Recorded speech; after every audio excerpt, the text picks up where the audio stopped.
This thing is still stuck on my dang head. Look at this. Little suction cup. That's not a new Indian fad. You know, the females get a little dot here. That's not what this is. I'm not trying to push a movement. First and foremost, right after this video, August Webbot video summary. Some interesting things in that one. Again, I think I got 6 pages out of like 30 or so. Again, it's just a summary. But I got to start you off with a little shorter video, just so that you know, in case there's any chance, I should say, in case there's even a smidgen of a chance that you can't see where America is heading. I'm going to read you this one, and this is mind-boggling, mind-blowing. This is this is an onion fakery. No. Whoa, actually, no, not at all. This is real deal. Would like to also mention one little thing before I start. We are lucky enough to be able to homeschool our kids. My wife stays home, homeschools the kids all day. My sorry butt goes to work all day, comes home, does videos to keep his peoples informed, in which he, as in me, makes a couple dollars off these advertisements that play in my videos, as you know. So you, the viewer, are actually helping. You are responsible partially, at least partially, for my wife's ability to stay home and educate the kids and keep them out of this filthy, rotten public school system. We have neighborhood kids around here. Our house is like the hangout. And some of these kids, I should say, some of them don't even really know or care that our kids are homeschooled. I mean, I think they all know now, actually, but some of them have said, can you homeschool me? Or, Mom, can we do Emily Nicole's? Mom, can you? No, honey, I'm sorry, I got to work.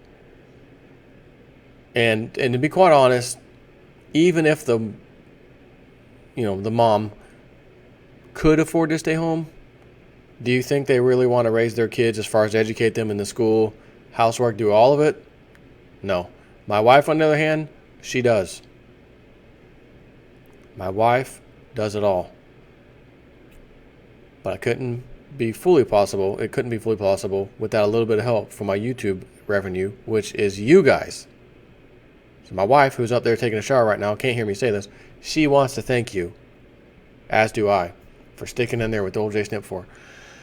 On to this appalling, incredible article I thought had to be fake. It can't be that bad. Oh, wait a minute. Who do you mean, J Snip? It can't be that bad. You know it's that bad. You do these videos every day. Okay, true. Very true. Albuquerque. Every time I see that, New Mexico, I always think of the old Bugs Bunny cartoon. Must have made that wrong turn in Albuquerque. Some family must have made a wrong turn in Albuquerque, New Mexico, by letting their 13-year-old son go to a school. Public school, that is. So this is the antimedia.org. Albuquerque, New Mexico, a Soviet... Excuse me, let me try that again. In Soviet America, burping in class is a serious crime, apparently. Do you need proof? Just look at the story of this 13-year-old from Albuquerque, New Mexico's Cleveland Middle School. According to George Washington University law professor Jonathan Turley, the boy was acting like a class clown. Stopping there, everybody watching this video right now, who most of you, I'm sure, went to the public school system, I raised my hand. My wife, she can hear me right now, she'd raise her hand. We both went. Some of your worst years are in public school. Worst memories, I should say. Oh, 7th, 8th, 9th grade. Oh, middle school. Oh. I want to know. Well, you don't have to reply if you don't want to. Certainly, feel free to do so. But did you happen to know any class clowns in your school, in your classroom by chance? Any of the classes you went to, was there a class, the one guy that made everybody laugh, was always joking, pulling pranks, whatever. The class clown. Absolutely. So the boy, 13-year-old, was acting like a class clown, doing what many class clowns do, disrupting class. Because of his loud burps, his teacher, Margaret Minishornbeck, if that's even right, reported the boy to an officer, Mr. Officer Arthur Acosta. The 7th grader was then taken to an administrative office after being searched for drugs, as the assistant principal accused the 13-year-old of participating in marijuana transaction. That's odd. Burping in class, spread them, drug search. During the search, the boy was asked to remove his jeans and shoes, then flip the waistband of the shorts he had been wearing underneath, in other words, like boxers, I'm sure. Flip the band, out. This was all in vain, considering no drugs were found. After the traumatizing experience, the boy was suspended for the remainder of the year, all because he burped too loud. But sure enough, that wasn't the end of it. Now, looking at that, we're just reading a story, and we have to hear one side of the story. Kid has been asked to leave the class, go to the principal's office. You're disrupting my class. Things we don't know yet. Has this kid been doing this continuously every day or once a week, twice a week, been going on for a month? You know what I mean? Been to the principal's office, been there, been suspended, and now it's time to say, you know what? You're suspended from school for the rest of the year. Because yes, even burping in class, loud, disruptive, constantly, needs to be dealt with. There needs to be discipline. And the discipline can simply be, you're now being sent home. You can't come in tomorrow. You can't come in you can't come in the rest of the week. This is your second time being in this office for this. You're now being suspended for a week. Okay, got it. Comes back, does it again. Again, I'm assuming, I'm not saying this happened at all. This might have been his first offense. I don't know, but I'm just giving you a worst case scenario to see if even under the worst case scenario, what I'm about to read to you would be an applicable punishment. So let's assume he came back another time, week suspension, still doesn't care, I'm disrupting the hell out of this class, and the teachers have had it, the principals had it, you're being suspended from school for the rest of the year. Okay. I could honestly say, you know what, if you've been warned that many times, and you're disrupting other children wanting to learn in school, not that I know what they're really learning these days, but that's another conversation. You deserve some harsher treatment because you're not learning your lesson. I get it. I'm okay with that at this point.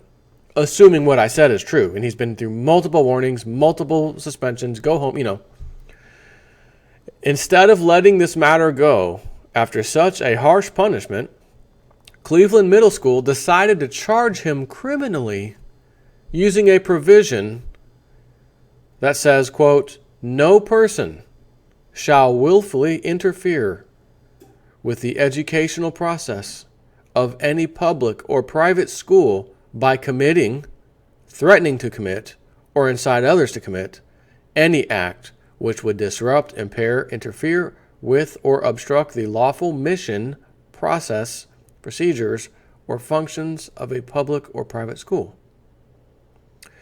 Making matters even worse, the United States Court of Appeals for the 10th Circuit decided to uphold the Albuquerque school officials' action by claiming police and school leadership were justified in sending the 13-year-old to essentially juvenile jail. That's right. The courts ruled it's okay to send a child to jail for being a class clown. According to Reason Magazine's Nick Gillespie, this type of overreaction helps explain why Americans are losing confidence in major institutions, quote, of political, commercial, and civic life, end quote. Instead of believing in their enforcement methods, these authorities act as if they have no belief in themselves and the things they run, proving this is a society in decline that no longer feels as if it can exercise power at any level except via banishment and extreme action. He might be right, since this isn't the first time children have been harshly punished for acting like kids. Again, I gotta say, you might have said, well, this kid was in a fist fight and he was doing this and doing that, and he's a bully at the school, he's been warned numerous times, and it got out of hand, And still, you're going to send him to kid jail, juvenile jail. Again, it's the equivalent of you getting a ticket for not stopping all the way to stop sign. You almost did, but not quite. Ticket. Pay the ticket. Paid the fine. Okay. You did it again. 6 months later, did it again. Got another ticket. Paid the fine. Maybe you've started to do it so much that you become a habitual traffic offender. Ticket, court appearance, etc. This is the equivalent of you doing this once or twice, and then immediately you're going to prison. You've done this too. I just barely stopped past a stop sign. It's not even like breaking the law. It's just a traffic infraction. I'm going to jail? You're going to send me to prison? Yeah, we've had enough of you. What kind of system is this? What is it, some kind of fun house Wonka? Why, having fun? That's what it feels like, doesn't it? Take care.